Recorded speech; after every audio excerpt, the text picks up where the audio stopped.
Saat mereka masih saling memandang, sang mamah yang baru saja bersalaman dengan tamu yang telah pulang akhirnya menghampirinya. "Kamu berhasil, Nak." Aji dan Sinta menoleh bersamaan ke wanita itu, lalu mengangguk bersamaan. "Insya Allah, Mah."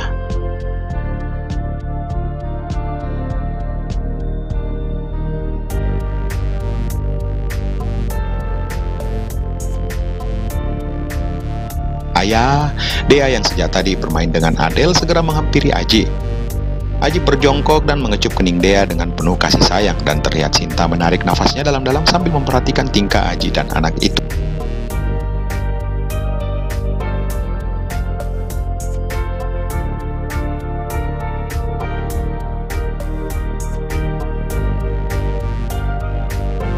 Seorang pria yang sangat bertanggung jawab dan mencintai anaknya, benak Sinta.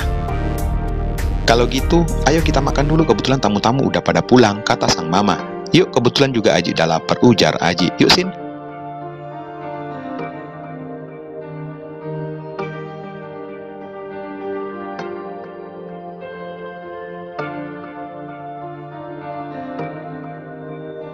"Oke, oh iya, Dedek mau makan sama Tante nggak?" tanya Sinta dan Dea sesaat menoleh ke Aji dengan wajah penuh tanya.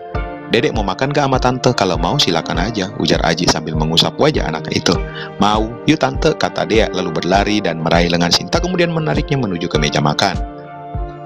Sedangkan Aji hanya bisa diam dengan perasaan yang berkecamuk saat memperhatikan Sinta dan Dea yang terlihat sudah sangat akrab karena keseringannya bersama, baik itu di rumah maupun saat mereka sedang berjalan-jalan bersama menghabiskan waktu.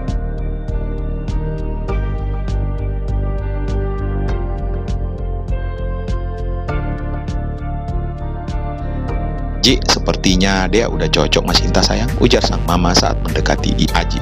Mah." Aji terkejut sesaat lalu menoleh ke wanita itu. "Kenapa? Apakah kamu tidak mencintai Sinta ya?" tanya sang mama, dan Aji hanya menggeleng-gelengkan kepalanya.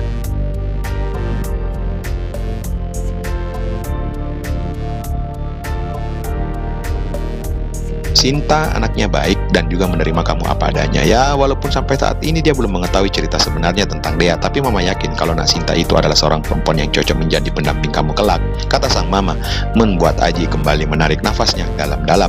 "Tapi semuanya terserah kamu, Nak, karena kamu yang menjalani." Sinta dan Aji hanya sebatas seorang sahabat aja kok, Mak, gak lebih, gumam Aji pelan. Dan terlihat sang mama hanya menggelengkan kepalanya. Sudah sering ia mendengar kalimat tersebut dari Aji, namun ia merasa heran kenapa sampai sekarang Aji belum membuka hatinya untuk wanita lain setelah ditinggal pergi oleh ibunya Dea.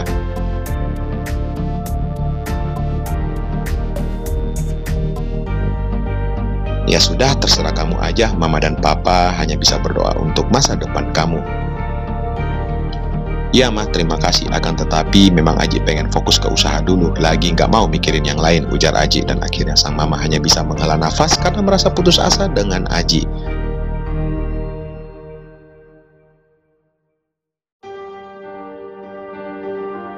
Apapun yang akan wanita itu katakan, Aji akan tetap dengan pendiriannya, karena sebagai seorang ibu, ia paling mengetahui karakter sang anak yang cukup keras kepala. Jika sudah memilih A, maka sangat susah untuk digantikan lagi.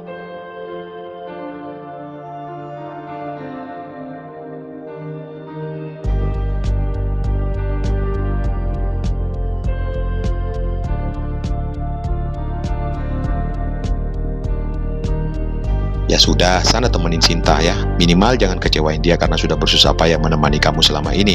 Hargailah pengorbanannya selama ini, itu aja kok." Aji hanya berhem. "Udah kebanyakan mikir kamunya sana," kata sang mama sambil mendorong pelan badan Aji. Iya, ya sudah, Aji makan dulu ya, Mah." "Oke."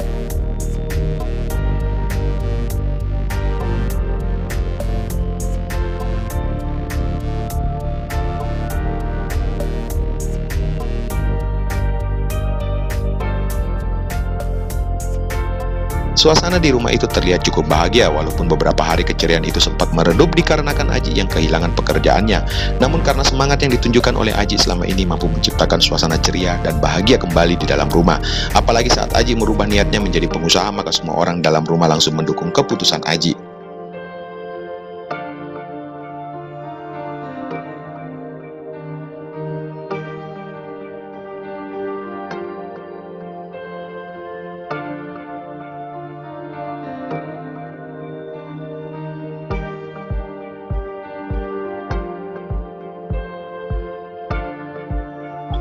Beberapa hari kemudian, Reni dan Sinta sedang duduk bersama di bangku taman kampus. Terlihat Reni sedang termenung sambil terus memegangi handphonenya, sedangkan Sinta yang sengaja mengalihkan perasaan bersalahnya memilih bermain game menggunakan ponsel Androidnya.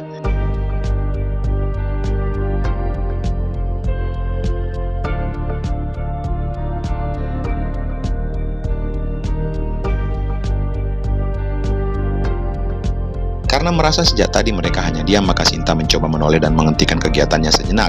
Ia memperhatikan sahabatnya tersebut, kemudian ia mencoba merangkul tubuhnya itu yang duduk di sampingnya. "Kok lu melamun terus sejak tadi, Nek?" Reni menoleh dan memandang wajah Sinta sambil menggelengkan kepala pelan.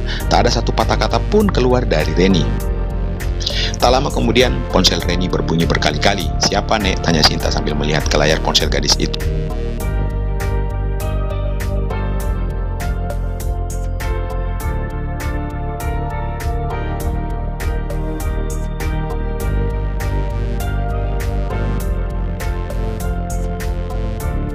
Saat mengetahui bahwa Budi yang sedang menelpon Reni, Sinta menghela nafasnya. "Kenapa nggak diangkat?"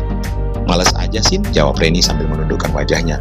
"Lah kok males? Kali aja penting," kata Sinta mencoba tersenyum.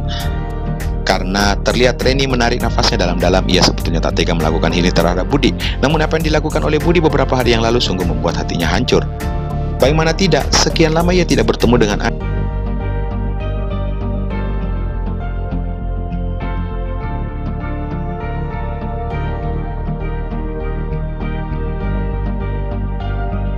Aji, dan saat mereka dipertemukan kembali di sebuah toko kimia, di mana saat Reni juga sedang membeli beberapa produk kimia yang memang sengaja disuruh oleh atasannya tempat ia bekerja, Budi bertingkah dengan memperlihatkan kemesraannya di depan Aji, membuat Aji saat itu akhirnya kembali menghilang.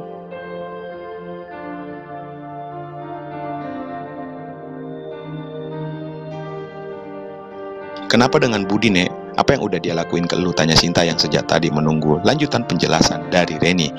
Karena dia akhirnya Aji menghilang lagi, Sin. Sinta menatap Reni dengan cemas, sedangkan ponsel yang berbunyi itu kemudian mati.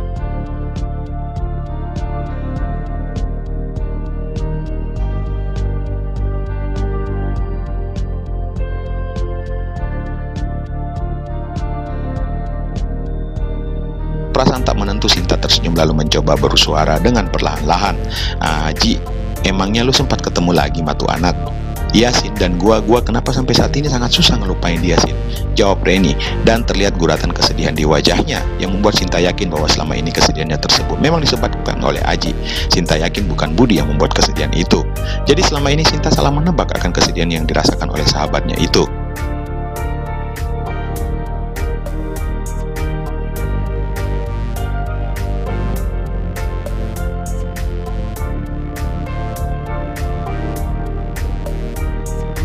Sinta tersenyum kembali lalu meraih tangan sahabatnya untuk memberikan sedikit kehangatan.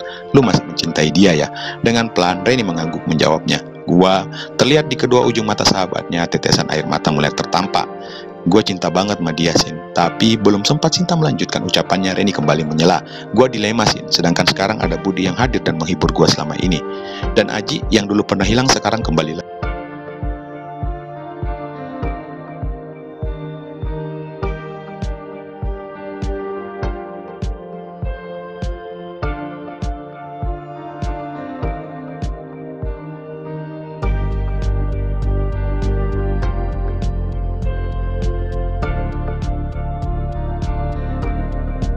"Apa yang bikin lu dilema?" tanya Sinta, kali ini agak tegas. "Masalahnya Budi udah janji kalau ia nggak akan pernah ninggalin gua," jawab Reni menunduk. "Budi tahu tentang Aji?" Reni mengangguk pelan. "Kenapa? Lu nggak mencoba menemuin Aji dan meminta kejelasan tentang lu sama dia?" "Kejelasan bagaimana sih? Kan emang gua sama dia nggak ada hubungan apa-apa," Sinta menjawab. Reni menjawabnya. "Ini kesalahan lu, Ren, karena lu masih menjaga gengsi lu untuk mengungkapkan apa yang lu rasain ke dia."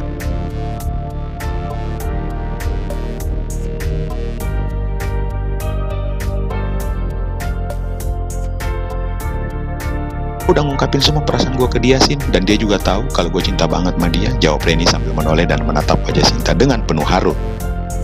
"Lah terus, kenapa lu sama dia nggak kembali berpisah seperti ini?"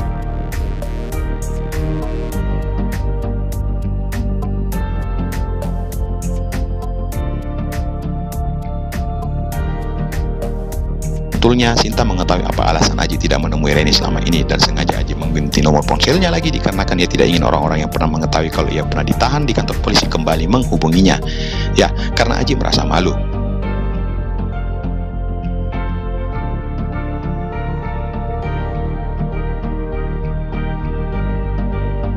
Bukan gue yang menginginkan seperti ini sih. Setelah pertemuan gue tuh malam di rumah, setelah itu Aji nggak ada kabar lagi. Bahkan nomor HP-nya juga udah nggak aktif lagi sampai saat ini. Jawab Reni membuat Sinta menghela nafas. Lah, lu sempat ketemu lagi sama dia? Reni mengangguk pelan membuat Sinta bangkit memandangnya. Memang gue sengaja nggak nyeritain ke lu kejadian itu, kejadian di mana gue ketemu lagi sama Aji, dan di situ gue yakin kalau hubungan gue sama dia akan lanjut. Tapi ternyata kembali seperti ini lagi. Sakit, Sin. Terang Reni sambil kedua matanya mengalir air mata kesedihan setelah mengingat kenangannya bersama Aji. Mulai dari pertemuan di Toraja hingga kejadian malam itu.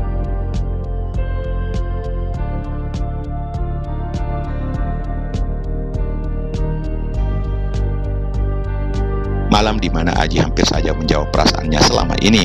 Sinta hanya bisa menggeleng-gelengkan kepalanya mendengar penjelasan dari Reni. Ini salah lu, kenapa lu nggak ceritain ke gua selama ini? Masalahnya gua nggak tahu harus memulainya dari mana sih. Dan beberapa minggu ini juga lu jarang kelihatan di kampus. Kan bisa nelpon, Nek, ada ini nih kekurangan lu dari dulu, terang Sinta. Iya sih, Sin, tapi gue sejujurnya bingung mau nelpon ke lu juga, takutnya lu malah nyalain atas gue yang masih mencintai Aji sampai detik ini. Padahal lu tahu sendiri kalau untuk cowok sudah nyakitin gue, ujar Reni.